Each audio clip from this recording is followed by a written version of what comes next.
Nandito kami sa bahay ng client. So, meron kaming home service today. So, napag-usapan namin na i-share namin sa inyo yung paano kami nagsiset-up usually. First is yung paglagay ng strings. Pag mga ganitong kahaba yung shaft ng tuners, ang allowance ko dyan, most of the time is 4 na daliri. So, meron kaming ginagamit na method para somehow manak yung strings para mag-improve somehow yung tuning niya. So, pag maglagay kayo ng strings, if gusto siyang i-follow, ituturo ko sa inyo. So, pag maglagay kayo ng strings, 4 na daliri, ipapasok mo siya panoob, ang lagay mo siya under. Siya, like, tulad yan. Pag nilagay mo, initataas mo lang. Ayan. So, pag iikot mo na siya, mag-i-start ka sa taas na part. Yan, dapat sa taas muna. Ito yung strings, ito yung galing sa pag-knot. And then, pagpunta mo sa part na other side ng sa baba naman. So, parang iipitin mo yung may ipit yung pinaka ng strings, pinaka tali niya, kumbaga. And then, gagawin mo lang siya sa ibang strings. So, yun ang pinaka-method namin sa paglagay ng strings. So, nalagay na natin lahat ng strings. So, bago natin itono, ang ginagawa namin, puputulin na natin tong strings. So, yung sobra, I mean. So, bago mo siya putulin, kung may pamutol ka, kung may cutter ka, i-tilt mo muna siya pag ganun para sumikip itong part na ito. So, once na sumikip na siya, that's the time na puputulin mo siya. Okay? Gagawin mo siya sa iba. Ayun, no? Kasi pag tinono mo kasi to, tapos tsaka mo siya tinanggal, pagtutono ko, naputol na natin yung strings. Ang next na ginagawa namin is knot height. Kasi, pag hindi mo inayos yung knot height, tapos, kumari, mataas pa yung knot height nito, tapos, inayos mo na to, binaba mo na. So, pag binaba mo kasi yung knot height, bababa ulit yung action niya. So, iaangat mo ulit sa preferred action mo or ng client. So, kaya bago kami mag-adjust ng bridge, knot muna. So, paano kami mag-adjust ng bridge? Knot height. So, wait na, tono nga natin sa E. Ang method namin sa pag-ayos ng knot height is, iaano mo yung third fret mo. So, dapat meron siyang space sa first fret. Dapat may movement siya. Ito, very minimal yung movement. Okay lang yan. Yung iba, mas mataas yung movement. Yung iba, sobrang minimal. Ang ginagawa naman namin dito, as long as hindi ka na umano, as long as may movement siya, tsaka wala siyang buzz, okay na yun. Pero, meron kasing tendency na wala siyang movement sa first fret, pero walang buzz. Kahit ganun yung result minsan, tinataas pa din namin para later on hindi mahirapan yung or di jahe sa client na ibalik pa and then naayos yun ulit. So, you have to check lahat. Dapat lahat okay siya. Ito okay naman kasi naayos na to kanina or nung dumating to sa shop. So, ito tono naman. Next tono natin yung guitar. So, nakatono na siya.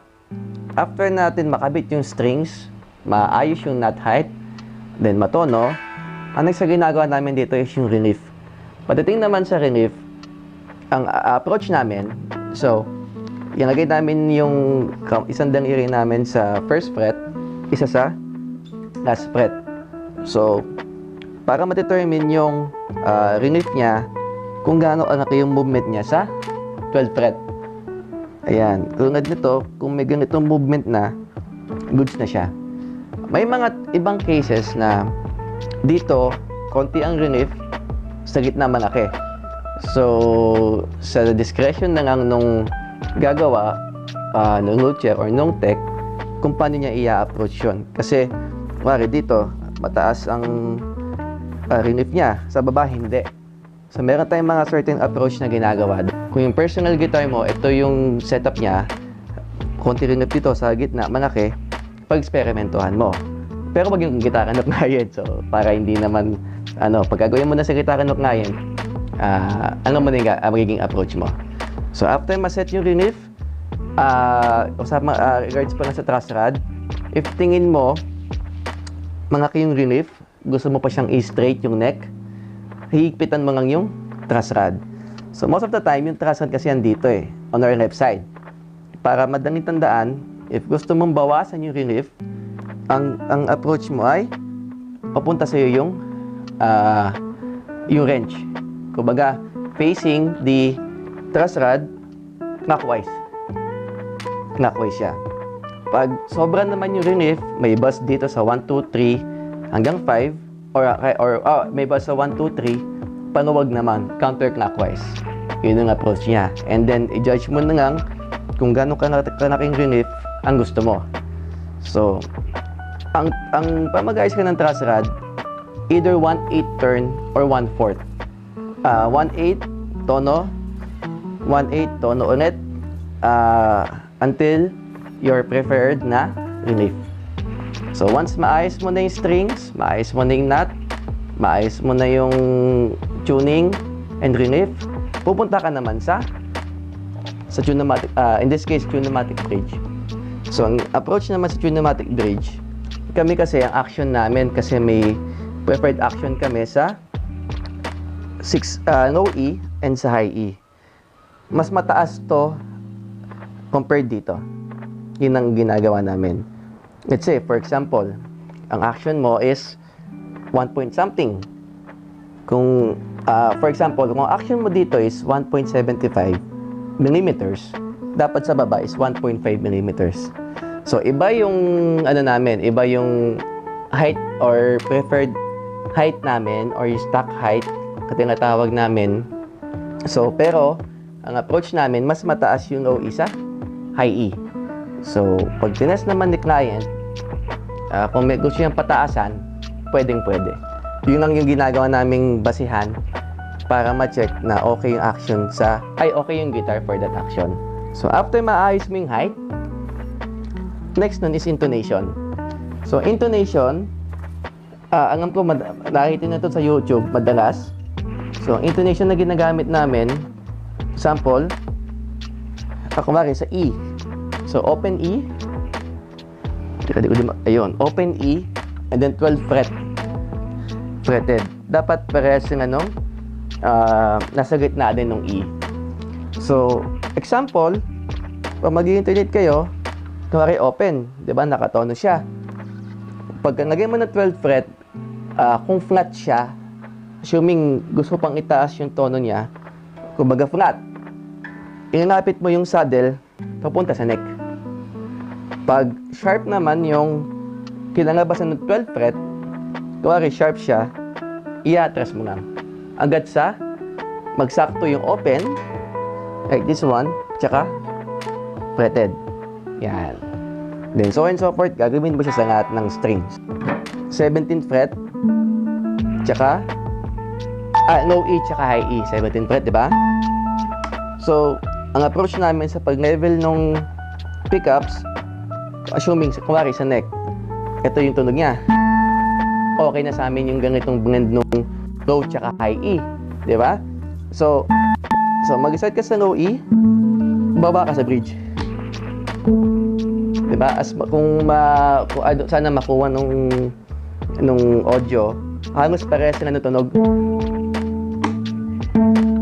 Ang difference lang is medyo matreble ng konti si bridge. So, sa baba naman, di ba, mas parehas. So, once na naayos yung mga to, testingin na nga natin for fret bus or anything. So, once lahat ng frets if okay, ang pinaka advice ko pa mag-setup, try nyo mag-bend. Dapat walang sabit kasi iba-iba kasi radius yan eh. So kung yung Ito, tulad nito kasi 16 inch yung radius eh. So, pag nag-bend ka, madali. So, meaning, pwede rin siya sa no action. Pag yung sinesetup nyo, or kung yung gitara nyo is Japan na Fender or Japan na specs, most of the time kasi it's 7.25 pag Japan. Minsan, pag nabibend ka, mag-choke siya. Normal yon kasi sobrang round kasi ng fretboard. So, may ginagawa namin doon 0.25 mm higher than our usual action. So, after nun, test mo. If okay na sa'yo yung action, if comfortable ka, okay na. Ready to use na siya. And, mind you guys, baka after few days, baka mag-adjust yung truss rod. So, kung magkabas dito, kunwari,